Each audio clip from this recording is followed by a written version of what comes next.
பகவத்கீதை 14ஆம் அத்தியாயம். குணத்ரய விபாக யோகம். கண்ணதாசன் கவிதை.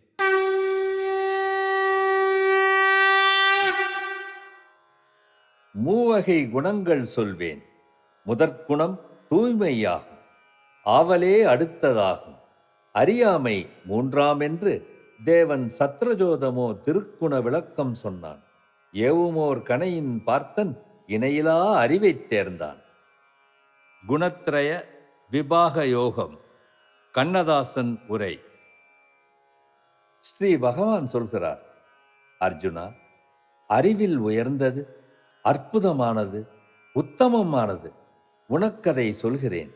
மோகம் தவிர்த்த முனிவர்கள் எல்லாம் அந்த அறிவையே அடிப்படையாக்கி வாழ்க்கையின் முடிவில் நற்கதி அடைந்தனர். நான் சொல்லப்போகும் அறிவில் தன்னை கொண்டு செலுத்தியவர்கள் என்னை அடைந்தவர்கள்.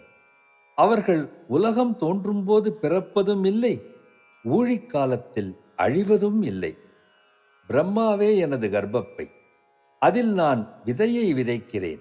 அந்த விதையிலிருந்து எல்லா உயிர்களுமே தோன்றுகின்றன. தடந்தோள் விஜயா, எந்த கர்ப்பப்பையில் எத்தனை விதமான வடிவங்கள் படைக்கப்பட்டாலும் அவற்றுக்கெல்லாம் பரபிரம்மே தாய். நான் விதையை தூவி விளைச்சலை உண்டாக்கும் தந்தை. தோள்வலி மிகுந்த வீரனே, சமத்துவம், ரஜஸ், தமஸ் என்னும் குணங்கள் இயற்கையிலிருந்து தோன்றியவை. இந்த குணங்கள்தான் அழிகின்ற உடம்போடு அழிவற்ற ஆத்மாவை படைக்கின்றன. இவற்றுள் தத்துவ குணம் என்பது பரிசுத்தமானது, ஒளிமிக்கது, நோய் இல்லாதது. ஆகவே அது இன்பத்திலும் ஞானத்திலும் பற்றுதலை உண்டாக்கி ஆத்மாவை கட்டி இழுக்கிறது. ஆசையினாலும் பற்றுதலினாலும் ஏற்படும் துடிப்பே ரஜோகுணம் எனப்படும். அது தொழிலில் ஈடுபாடு வைத்து ஆத்மாவை பிரிக்கிறது. ஆனால் அர்ஜுனா, தமோகுணம் என்பது அறியாமையினால், மூடத்தனத்தினால் பிறப்பது. அது எல்லா உயிர்களையும் மயங்கச் செய்கிறது. தவறு, அலட்சியம், சோம்பேறித்தனம், துக்கம், தூக்கம் இவற்றால் இந்த தமோகுணம் ஆத்மாவை கட்டி பிடிக்கிறது. சுருக்கமாகச் சொன்னால், சத்துவ குணம் இன்பத்தையும், ரஜோகுணம் தொழிலையும், தமோகுணம் தவறுகளையும் உருவாக்குகின்றன. சில நேரங்களில் இரண்டாவது மூன்றாவது குணங்களை அமுக்கிவிட்டு முதற் குணம் தலை தூக்குகிறது.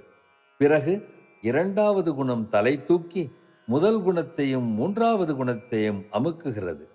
வேறு சில நேரங்களில் மூன்றாவது குணம் மேலோங்கி முதல் இரண்டு குணங்களையும் அமுக்கி விடுகிறது. அதாவது, ஒரு கட்டத்தில் உத்தமமான குணம் ஆசையையும் அறியாமையையும் அமுக்குகிறது. மறு கட்டத்தில் ஆசை அந்த தூய்மையையும் அறியாமையையும் அமுக்குகிறது. மூன்றாவது கட்டத்தில் அறியாமை தூய்மையையும் ஆசையையும் அமுக்கி விடுகிறது.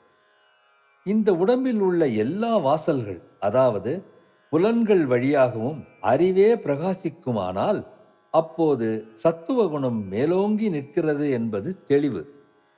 அது வேண்டும், இது வேண்டும் என்ற பேராசை, அதற்காக காரியம் செய்வது, அது சம்பந்தப்பட்ட காரியங்களை மேற்கொள்வது, பரபரப்பு, துடிதுடிப்பு இவையெல்லாம் ரஜோகுணம் மேலோங்கும் போது ஏற்படுபவை.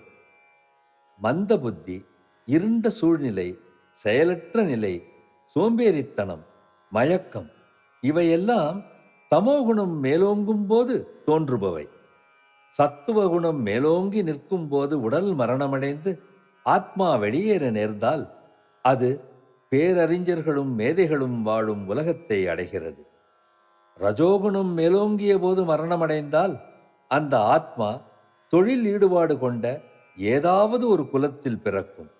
தமோகுணம் மேலோங்கிய போது மரணம் நேர்ந்தால் அந்த ஆத்மா மறுபடியும் மூடர்களிடையே பிறக்கும். நல்ல காரியங்களுக்கு பலன் சாத்துவீகம் என்னும் தூய்மை.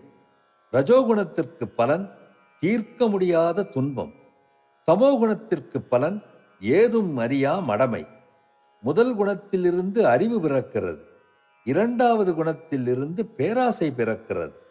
மூன்றாவது குணத்திலிருந்து சோம்பல், மயக்கம், அறியாமை பிறக்கின்றன. முதல், இடை, கடை என்ற இந்த மூன்று குணங்களுக்கும் 3 நிலைகள் உண்டு.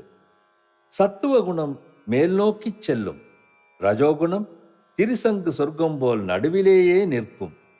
தமோகுணம் கீழ்நோக்கி பாதாளத்திற்குச் செல்லும். அத்தனை காரியங்களுக்கும் குணங்களே மூலம். அனைத்தையும் குணங்களே இயக்குகின்றன. வேறு கர்த்தா இல்லை. இதையும் உணர்ந்து கொண்டு குணங்களுக்கு அப்பாற்பட்ட விஷயங்களையும் யார் தெரிந்து கொள்கிறார்களோ அவர்கள் எனது தெய்வீக நிலையை அடைகிறார்கள். இந்த 3 குணங்களின் மூலம்தான் இந்த உடல் உற்பத்தியாகி இருக்கிறது. எப்போது இந்த குணங்களை கடந்து செல்ல முடிகிறதோ அப்போது பிறப்பு, இறப்பு, வியாதி, அழிவு இவற்றையும் கடந்து செல்ல முடியும். அர்ஜுனன் சொல்கிறான், பிரபு, ஒருவன் இந்த 3 குணங்களையும் கடந்தவன் என்பதற்கு அடையாளம் என்ன? அவனுடைய நடத்தை எப்படி இருக்கும்?